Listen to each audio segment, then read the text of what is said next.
അകത്തേക്ക് കയറുന്നതിനിടെ തന്നെ അവൾ വസ്ത്രങ്ങൾ ഓരോന്നായി അഴിച്ചുമാറ്റി. വീടിനുള്ളിലെ ബലമേറിയ ഒരു രഹസ്യമുറി തുറന്ന് അവൾ ആ അറയ്ക്കുള്ളിലേക്ക് ചാടിക്കയറി വാതിലടച്ചു. ആരും കാണുന്നില്ലെന്ന് ഉറപ്പുവരുത്തിയ അടുത്ത നിമിഷം ആ മുറിക്കുള്ളിൽ നിന്നും ഭയാനകമായ ഒരു മൃഗത്തിന്റെ അലർച്ച കേട്ടു.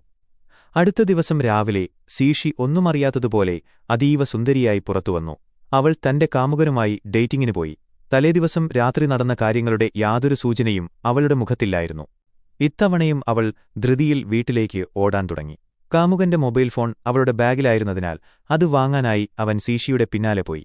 അവൾ തിരിഞ്ഞു നോക്കാതെ വീട്ടിലേക്ക് ഓടിക്കയറിയതിനാൽ കാമുകൻ പിന്നാലെ വരുന്നത് അവൾ അറിഞ്ഞില്ല. സീഷി വീട്ടിലെത്തി ധൃതിയിൽ ആഹാരം ആ രഹസ്യമുറിക്കുള്ളിലേക്ക് എറിഞ്ഞുകൊടുത്തു. പെട്ടെന്ന് തിരിഞ്ഞു നോക്കിയപ്പോൾ തന്റെ മുന്നിൽ നിൽക്കുന്ന കാമുകനെ കണ്ട് അവൾ ഞെട്ടിപ്പോയി. ഇവിടെ നിന്ന് വേഗം പൊയ്ക്കോ, ഇല്ലെങ്കിൽ നീ നാളത്തെ സൂര്യനെ കാണില്ല എന്ന് അവൾ അലറി.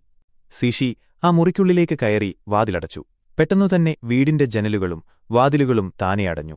അതിനുള്ളിൽ എന്താണെന്നറിയാൻ കാമുകൻ ആ രഹസ്യമുറിയുടെ ദ്വാരത്തിലൂടെ അകത്തേക്ക് നോക്കി. കണ്ട കാഴ്ചയിൽ അയാൾ ഭയന്നു വിറച്ചുപോയി.